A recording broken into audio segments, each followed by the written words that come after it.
안녕하세요, 농개예요. 우리는 지금부터 확진자, 엠밍아웃, 앤니니 이런 말을 쓰면 안 됩니다. 그 이유는 성소수자들에게 불쾌감과 모욕을 주고 차별을 느끼게 하는 언어이기 때문입니다. 이게 무슨 같은 말이냐. 확진자, 엠밍아웃, 암 걸렸든 나도 모르게 쓰던 차별의 언어 이제 그만. 지금 제2의 민주당 정의당에서 성추행 문제로 좀 떠들썩한데 결국 김종철이 사퇴를 했죠. 그 성추행의 피해 호소인, 아니지, 피해자 장혜영이 포괄적 차별금지법 제정을 촉구하며 내가 이제 쓰지 않을 말들이라는 프로젝트를 하고 있습니다. 이게 또 무슨 뻘짓인가 싶은데 제 얘기를 듣다 보면 얼마나 말도 안 되는 일들을 꾸미고 있는지 알 수 있습니다. 황선우 작가는 확진자라는 단어가 오만함이 느껴진다. 자신은 안전하고 건강하다고 믿는 사람의 오만이다. 코로나로 집콕하는 시간이 늘면서 체중이 늘어난 사람을 확진자로 일컫는 말에 우려를 표했다. 처음부터 어이가 없죠.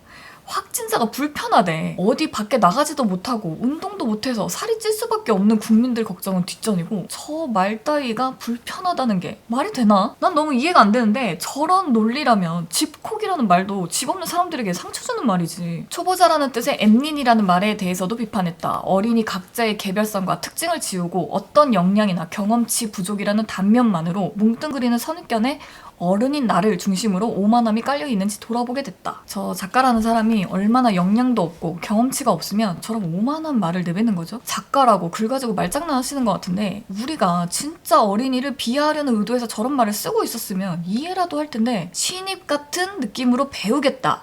초보의 마음으로 경험해본다. 이런 뜻으로 앤니니를 붙이는 거지. 뭐가 이렇게들 불편하신지 다음에 나오는 것들은 더 가관이에요. 소설가 장유진은 엠밍아웃이라는 말에 문제 제기했다. 성소수자에 대한 멸시의 시선에도 불구하고 자신의 정체성을 공개적으로 드러내는 일대의 결정에 대한 예의가 아니라고 생각해서이다. 그러니까 저 커밍아웃이라는 말을 다른 말에다 갖다 붙였으면 안 된다는 겁니다. 예를 들면 임신 소식을 알리는 임밍아웃, 덕질한다고 알리는 덕밍아웃, 뭐 이런 것도 다 불편하다는 거예요. 커밍아웃만 중요하고 내 일생 일대의 결정을 저 말을 빌려서 엠밍아웃 하는 건데 예의가 없다는 이유로 저 프로젝트에 끼워 넣은 겁니다. 아니 너가 쓰기 싫은 말들을 왜 나한테 강요하냐고요. 공산당이야? 외국 사람이라는 말을 쓰지 않는다. 자신의 부정확한 한국어 발음을 조롱하는 것처럼 들려서 속상하다는 외국인 노동자의 말을 듣고 나서부터이다. 흑형이라는 말도 쓰지 않는다. 인종적 특징만으로 환원해서 납작한 존재로 만들고 싶지 않아서이다. 수신지 작가는 성적 수치심이라는 말은 오히려 피해자 다움을 강요하는 말이 되었던 것. 건강하세요라는 말은 건강을 잃으면 다 잃는 거야처럼 건강지상주의로 질병을 앓는 사람들을 패배자로 만들어버린다. 이제 우리는 건강이나 안녕하다는 안부를 물어서도 안 되는 겁니다. 피해자 다움을 강요한 적도 없지만 저 피해자에게 안녕하다는 민사도 하면 안 돼요. 안녕하지가 않잖아. 김하나 작가는 난독증이냐 암 걸리겠네 이 말도 혐오가 담긴 표현이라고 했다. 병신, 귀머거리, 벙어리와 같이 장애를 비하하는 말들, 처녀작, 미망인, 여의사, 여선생, 여류작가란 말도 여성 혐오적 표현이라고 언급했다. 성교육 강사 정한솔은 암 걸릴 것 같다는 표현에 대해 성찰했다. 그분의 아내가 암에 걸리셨다가 완치 판정을 받은 지 얼마 되지 않았기 때문이다. 이 프로젝트에 참여한 소위 작가라고 하신 분들이 하신 말씀입니다. 내 눈에는 그냥 프로 물편너들 모임 같은데 어떻게 국회의원이 되고 작가가 됐지? 아니 진짜 암 환자 앞에서 나 암 걸릴 것 같아 하는 년이 미친년이지. 오랜만에 만난 사람의 와이프가 암에 걸렸는지 항암 치료 중인지 말 안 해주면 내가 어떻게 알아. 진짜 암 걸린다 안 걸려. 몰라서 그랬겠지, 모르니까 한 말이겠지 라고 넘어갈 마음 따위는 아예 없는 거예요. 그냥 저 말이 불편한 거야. 나 빼고 그냥 다 예의 없는 사람이지 뭐. 안희지 작가는 거지 같다라는 말에 고작 나의 기분을 드러내려고 사용한다는 건 얼마나 무지하고 당혹스러운 일인가.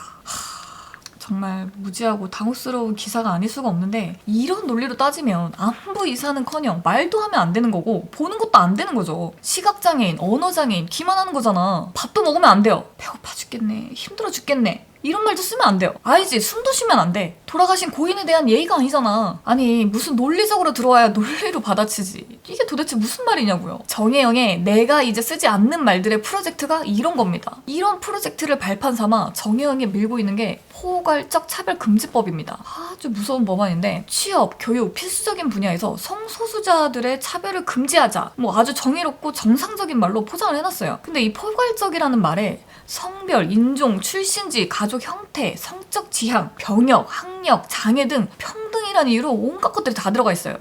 성적 지향이라는 말이 들어가냐 안 들어가냐에 따라 법이 완전히 바뀌는 겁니다. 동성애를 싫어하고 반대하는 사람이 대다수인 우리나라인데 이 법안이 통과가 되면 반대하는 사람들이 법적으로 처벌받고 표현의 자유를 잃어버리는 겁니다. 이게 바로 역차별이죠. 나 동성애 반대해. 난민은 우리나라로 안 들어왔으면 좋겠어. 이런 말 하면 철컹철컹 되는 겁니다. 동성애를 지지해야만 하는 독재적 정치가 시작되는 겁니다. 예를 들면 교회에서 동성애는 죄악이다 라고 가르쳤는데 이게 동성애를 비하했네, 모욕했네, 차별했네 라면서 고소를 당할 수 있다는 겁니다. 성경에는 동성애가 죄악이라고 가르치고 있지만 듣는 사람이 차별당했다 생각하면 그냥 바로 고소미 먹는 거예요. 한 사람한테만 가르치면 다행인데 한 50명, 100명 앞에서 이런 얘기 했다고 생각해봐. 그 사람들 중에 고소하는 사람 하나 없을까? 동성애를 지지하고 동성 결혼을 옹호하는 정의당이 원하는 건 딱 한 가지입니다. 성소수자들을 위하는 척 똥꼬 빨면서 표 받아 먹으려고 14년 동안이나 민주당이랑 저러고 있는 거예요. 김대중이 만들고 노무현이 정부 입법 발의로 2007년에 처음으로 차별금지법이 제정됐고 민주당이 앞장섰었다. 14년이 지나도록 참 한결같죠. 민주당은 고쳐 쓰는 게 아닙니다. 개별적 차별금지법이 이미 있는데 굳이 포괄적 차별금지법 성적 지향을 넣어서 밀어붙이는 이유가 뭘까? 표현의 자유를 억압할 거라는 시작과도 같은 겁니다. 뭐 지금도 주적이 누군지 말도 못하고 우한 폐렴이 금지어잖아요. 극단적이어도 할 수 없지 뭐. 이게 사실인데. 확진자, 앤니니 뭐 이런 말부터 서서히 들어와서 이제는 내가 가진 생각, 사상, 개념들을 몽땅 자기들 식으로 바꿔놓을 거예요. 이게 뭐겠어. 공산당이지. 김일성, 시진핑 뒷담 까면 소리 소문도 없이 사라지잖아. 자유를 박탈하려는 겁니다. 민주당 새끼들이 야kam야kam. 근데 성적 지향에는 동성애만 있을까? 우리나라 손정우 웰컴 투 비디오 사건 기억하실 겁니다. 아동 성폭행을 조장하고 아동 성착취물을 전 세계적으로 배포한 손정우를 우리나라에서는 1년 6개월을 때렸었죠. 그래서 분노한 미국이 손정우를 미국으로 송환하려는데 이 손정우 아비라는 사람이 꼼수 써서 끝내 송환 불허가 처분을 받은 사건이 있었습니다. 우리나라 아동 성범죄가 얼마나 송방방이 처벌인지 전 세계에 알릴 수 있는 정말 쪽팔린 사건이었습니다. 포괄적 차별금지법의 성적 지향은 아동 성애자도 들어가지 말란 법이 없겠죠. 아동 성애자가 하나의 인권이고 정상적인 사람이라고 인정받는다면 어떤 일이 벌어질지 안 봐도 손정우 비디오겠죠. 저 사진대로 여자와 남자, 동성과 동성, 소아 성애자와 소아 저런 사진으로 끝날 일이 아니라는 겁니다. 저런 사람들을 내 자유를 박탈당하면서까지 보호해줄 이유가 있냐는 말입니다. 난 없는 것 같은데. 인권 다 챙겨주다가 정작 다음 세대들 인권이 연좌제 당하는 겁니다. 다시 한번 말하지만 왜 우리가 이런 피해를 당해야 되는지 모르겠어요. 퀴어 축제니 뭐니 국회의원들이 빨아주고 언론들이 커버 쳐주고 지금까지 잘 살아왔잖아요. 뭘 또 법까지 내래. 포괄적 차별금지법 절대 반대합니다. 아직도 민주당을 지지하고 정의당을 옹호할 수 있을까요?